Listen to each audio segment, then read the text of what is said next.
Merci Michel. J'espère que vous m'entendez tous et toutes. D'abord, je vous prie de m'excuser de ne pas m'être déplacé, mais je n'ai pas eu le courage ou l'inconscience de me déplacer jusqu'à Paris dans ces périodes. Euh, Merci à Alain pour sa sympathique introduction. Ma modestie en a un peu souffert, mais bon, c'est comme ça. Et je vais vous présenter Solvay. Et au-delà de Solvay et son engagement dans le développement durable et les outils que nous développons pour valider cet engagement, au-delà de Solvay, je veux vous parler de chimie. Michel vous l'a déjà largement expliqué, la chimie, elle est la source de notre vie quotidienne, elle est partout.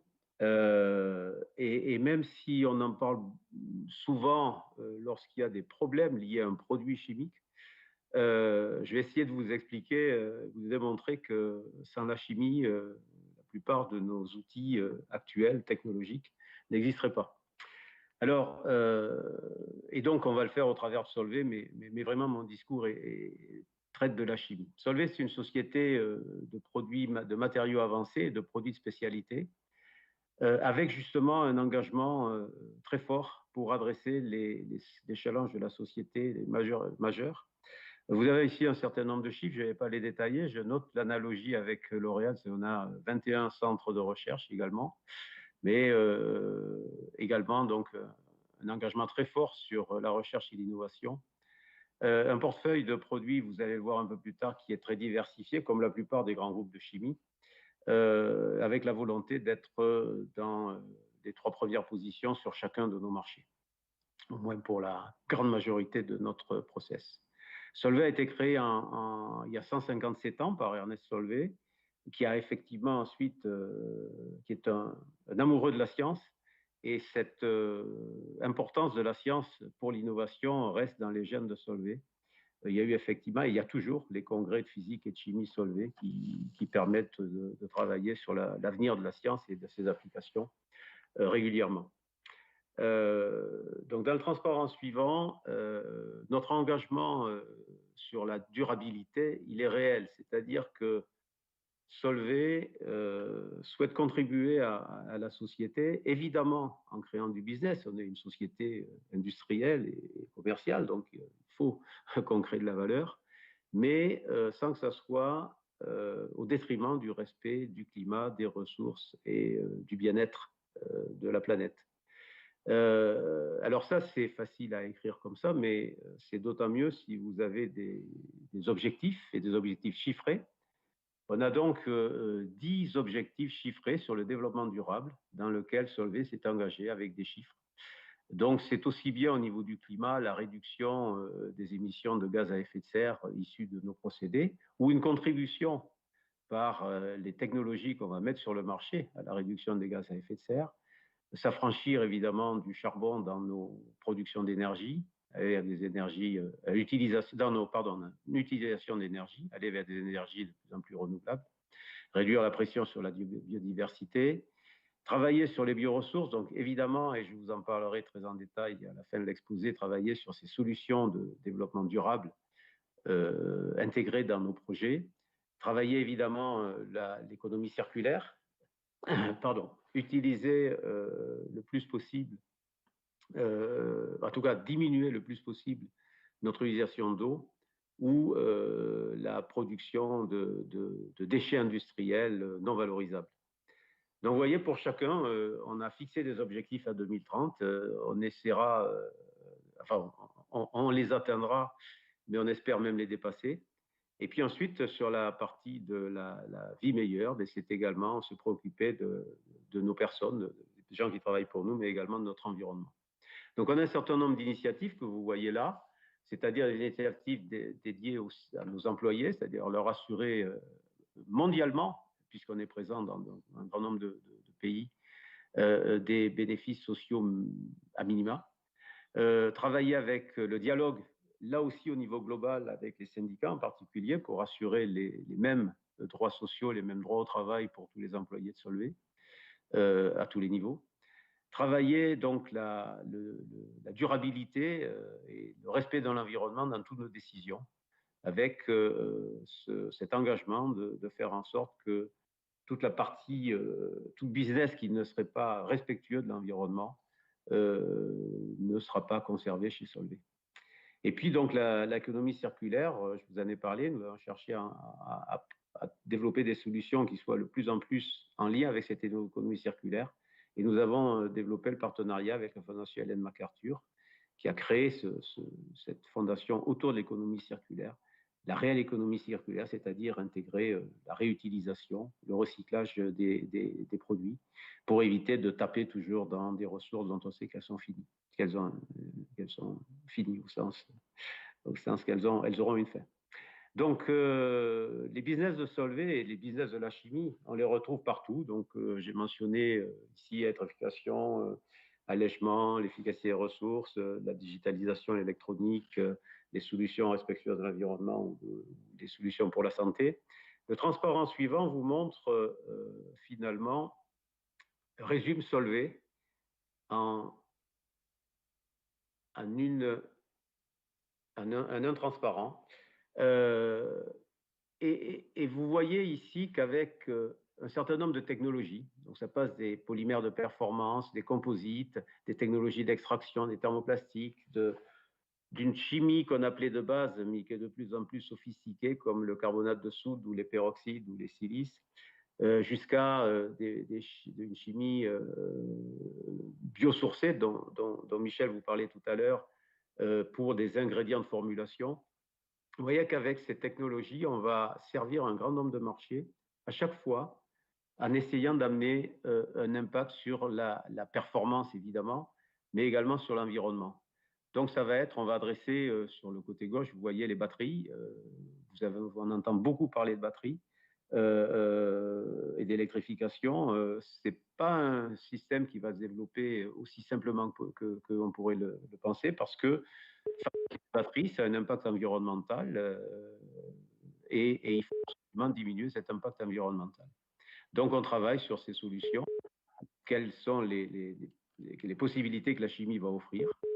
Et puis, à l'autre bout, on va travailler sur des formulations. Alors, je parle chez L'Oréal, je pense que les surfactants ou les hydrocolloïdes, les solvants pour la formulation vous intéressent. Bien là aussi, on va travailler avec nos partenaires pour faire en sorte que ces ingrédients soient biosourcés si possible, mais surtout avec un faible impact sur l'environnement, parce que parfois ça peut être biosourcé, mais l'impact environnemental peut être important.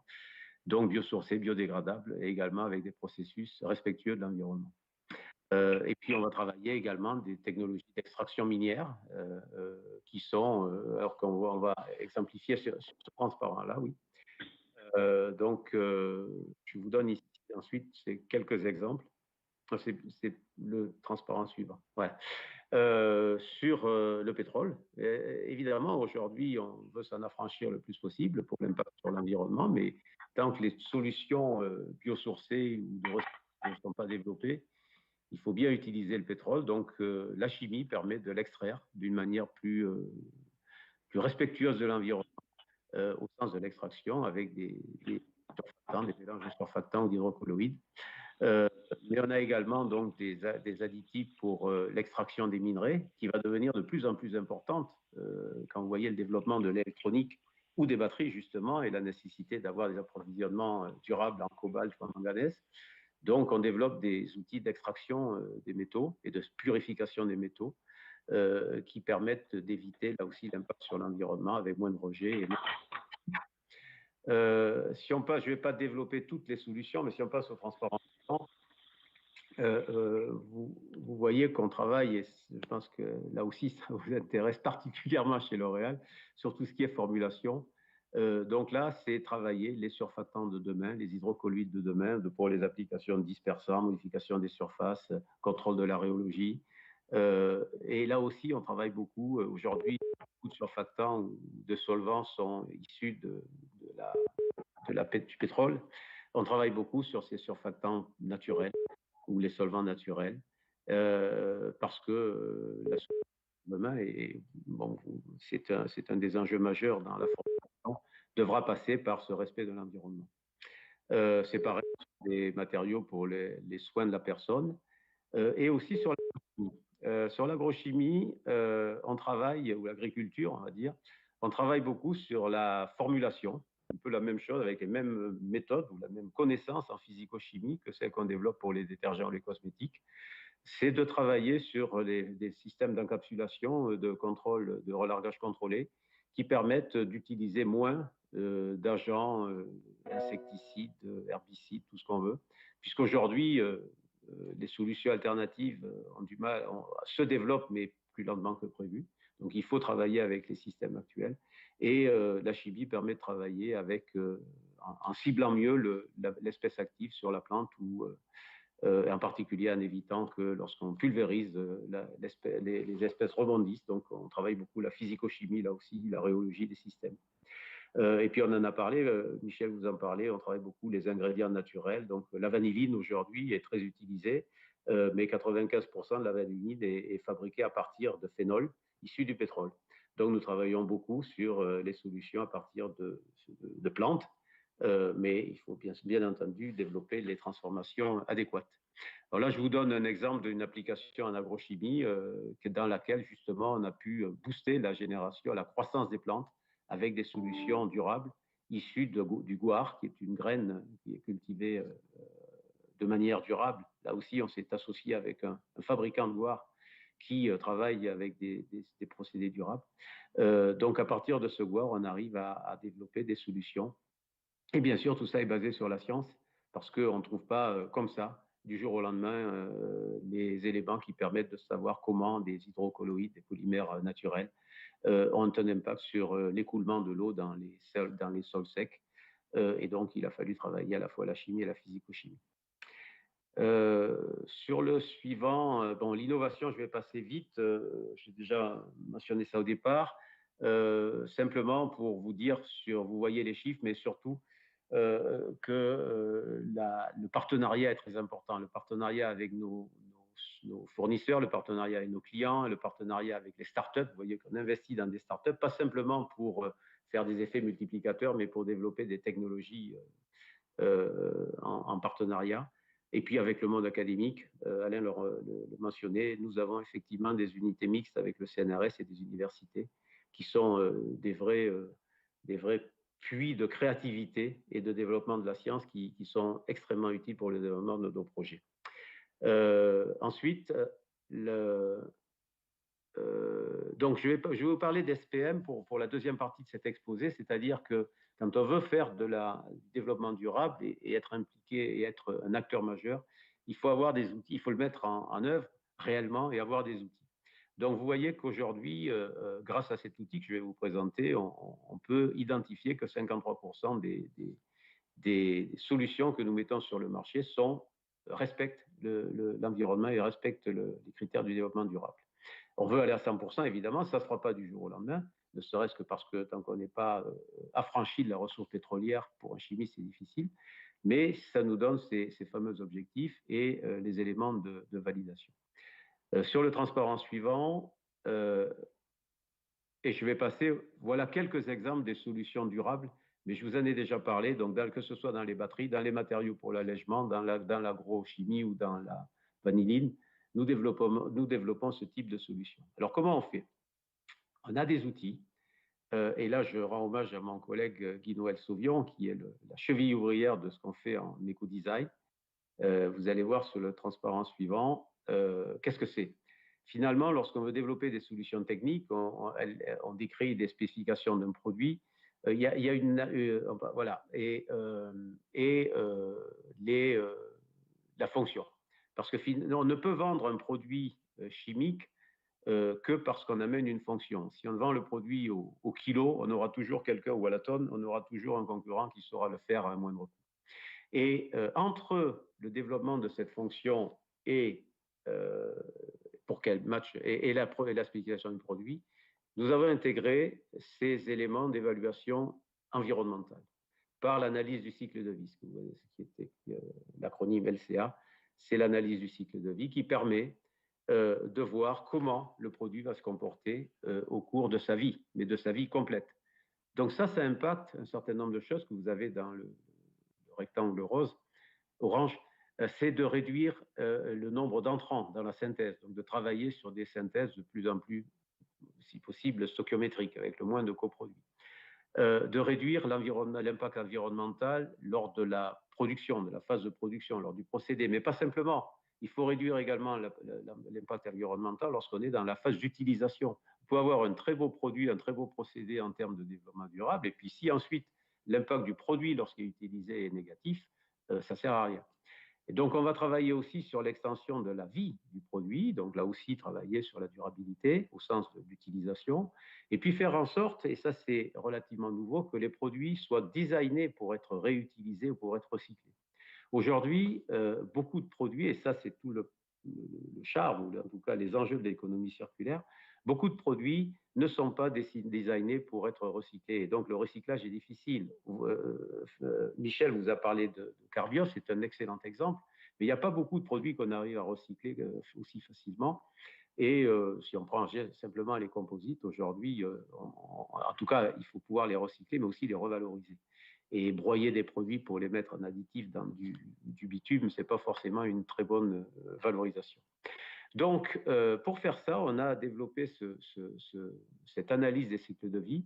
Et vous voyez sur le Spider, le diagramme que vous avez en haut à droite, la façon de calculer tout ça. Donc, on va regarder les impacts sur le changement climatique, sur l'utilisation des ressources, sur la santé, sur les écosystèmes, sur l'eau évidemment et sur l'impact sociétal. À partir de cette mesure, on va classer nos projets, tous nos projets, dans ce diagramme où on va avoir l'impact environnemental et l'alignement sur le marché. Et évidemment, on va définir des stars, des challenges, des projets à challenger, etc. La bulle est placée en fonction de la surface du spider. Et évidemment, ce qu'on va devoir faire, c'est qu'il faut que nos projets se trouvent dans la catégorie en haut à droite du diagramme. Et tous ceux qui sont dans la partie rouge, et voire dans la partie grise, il va falloir soit les améliorer en termes de développement durable, en travaillant sur le procédé, en travaillant sur les ressources, en travaillant sur les applications, soit les éliminer parce qu'ils ne correspondent pas à l'engagement de Solvay dans le domaine du développement durable. Donc l'objectif de ces analyses SPM, c'est d'amener tous nos projets vers cette zone verte. Alors comment on fait? C'est ce que vous allez voir dans le transparent suivant.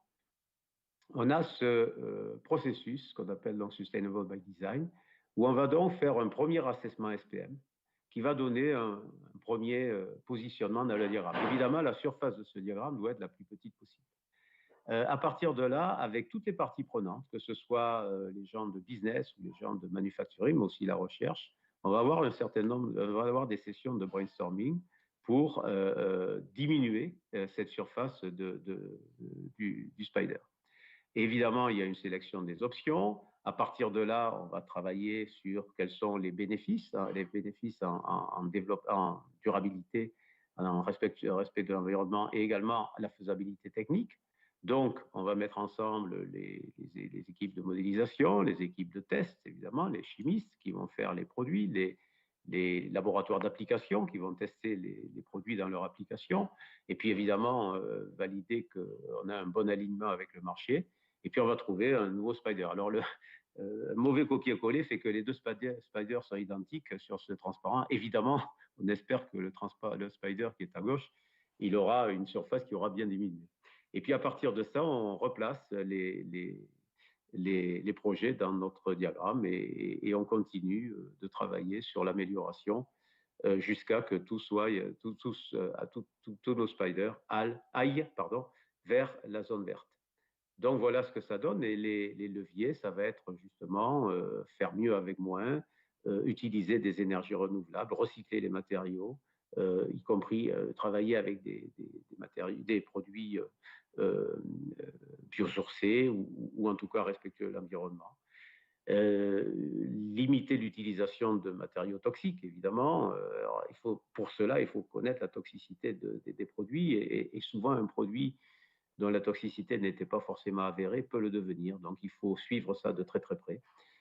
Diminuer, je l'ai dit tout à l'heure, les déchets. Donc, travailler de plus en plus sur la chimie et la catalyse pour travailler des réactions stoichiométriques.